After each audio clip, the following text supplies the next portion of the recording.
Manchester and to the third year of the Great City Games. Once again, Deansgate becomes a world-class athletics track for the day.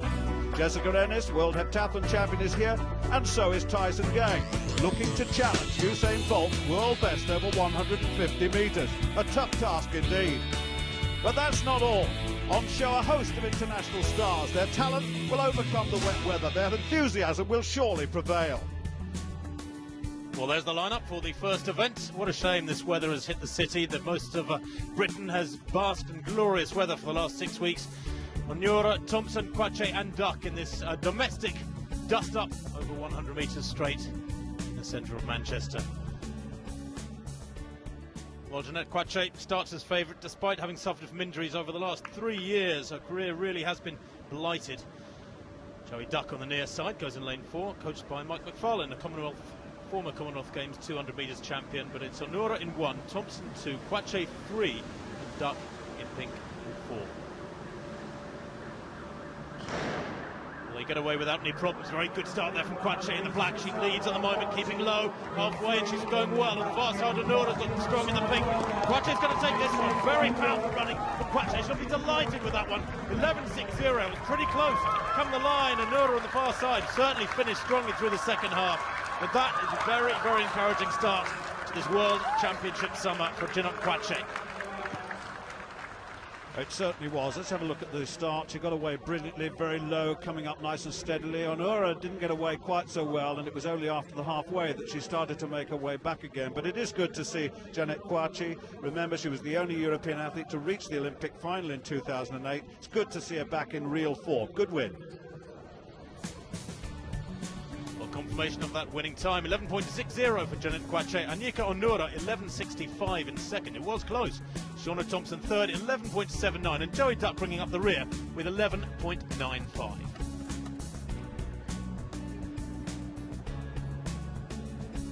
Well, next up is the men over 100 metres, and there's the lineup for Nick Smith in lane 1, Richard Kilty in 2, Mark Lewis-Francis in 3, Ryan Scott in lane 4. Good to see Mark Lewis-Francis here again. He's won it on a couple of occasions, and looks good again. He was 4th in the UK Indoor Championships over 60, expecting to get his outdoor season underway here.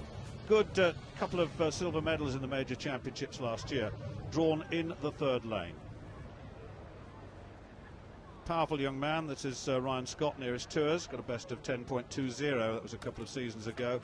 So Nick Smith was Britain's most improved sprinter back in 2004 with a 10.28.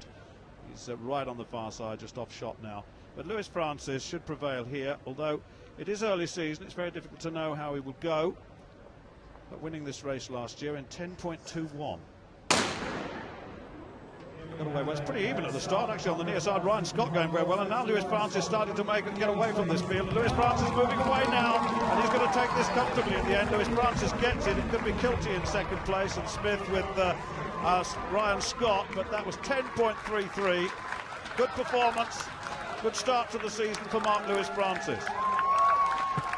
Yes, Mark Lewis-Francis, my word, didn't he run well in Barcelona last year at those European Championships to take the silver medal? He only had a week's warning before those championships. Well, he's got a bit more confidence and plenty of time to prepare himself for this summer. Certainly on the far side, Nick Smith was very strong through the first half, but then Lewis-Francis hitting top speed at around 60, 70 metres, just gradually drew clear over the last 30 or 40, and eventually it was a very comfortable win indeed. Well, a satisfying start to the 2011 season outdoors for Mark Lewis-Francis. We'll just update the result of that in a moment. 10.33 as compared with 10.21 last year. 10.12 he won in Gateshead, the Gateshead City Games in the same year. Kilty second, 10.51, Smith 10.52 and Scott 10.68 in 4th. I'm finishing healthy, which is the main thing. I can go back into training, talk to Linford, see what the next steps are. But I'm just honoured just to be healthy. You know, I've been through, a long road. But just to be back where I am now, I'm over the moon with it. Well, there's the lineup for this 110-metre hurdle straight. Andy Turner, of course, one of the success stories of the 2010 season for Great Britain. He's up against Gianni Frankis and Terence Trammell of the USA. Dominic Berger goes in lane 4. But Turner, well, what a glorious season he had, taking European Championship gold in Barcelona and then Commonwealth Games gold in Delhi in the autumn. He's wintered well. We know that he's in great form recently. Has beaten Terence Trammell in a race down in the Caribbean. Gianni Frankis, well, his personal best is 2 years old. He goes in lane 1, coached by Tony Jarrett, former world-class man. Terence Trammell, sub-13 man at his very best, but at 32, maybe a little bit rusty. Andy Turner goes in 3, world number 2 this year. He's in wonderful shape. Dominic Berger on the near side. Away they go. Well, of course, Turner won this race last year. It was part of a great double here in Manchester. He's going well on the moment, also going well to Berger on the near side. Trammell's got some work to do. Turner's got it clear, and it's a smooth, crisp run from Turner. Not that big a victory come the end. It was across the line in first place by, well, about half a metre, something like that, 13.42. Certainly this is a discipline, Stuart, you would know that is compromised by these damp conditions. It can be quite dangerous hurdling in the wet like that, and they wouldn't want to take any chances at this early stage of the season. Well, he's already run as fast as he did last year, and early on, as you said, in the Caribbean, in Kingston, he had a good win there. He's had a couple of good wins. Trammell is twice an Olympic silver medalist, so he's running against real class here, but he does come off the hurdle very, very well. Trail leg is good, he's slick, he's getting better and more confident. He'll be heading for closer to 13 seconds this season, I'm sure.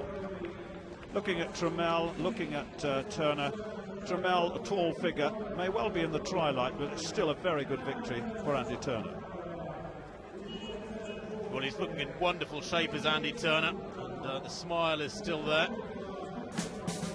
In these conditions, just glad to get away without any injury problems. Turner winning at 13.41 from Dominic Berger, 13.49, Terence Trammell 13.51, and Gianni Frankis 13.84. There was a slight hint of a limp there from Andy Turner towards the end of that race, or after he'd finished the race. I had it for most of last year, just tightness in here. When I run, I don't feel it, but you know, it's just something I need to keep on top of because it could get worse. But you know, I'm working hard to keep it fine, just to keep me racing and training hard. So it's okay. I'll be back for the 200 because them Americans are trash talking. And I'm fed up with them. Well, next it's the women's turn for the hurdles, the 100-metre hurdles. Ginny Crawford of the United States in lane 1. Tiffany O'Feely of Great Britain in 2. Jess Ennis of Great Britain in 3. And Danielle Carruthers of the United States in lane 4. Carruthers very much on form at the moment. She was second in a race in Doha, 12.64 this season. But Jessica Ennis, of course, is one of the events that she was confronted with in the heptathlon. And she is the world champion. There's Danielle Carruthers, won the Birmingham indoor race last year, and 12.64, a very good start to the season. Ginny Crawford, twice American champion, was 4th in Doha. She's in lane 1.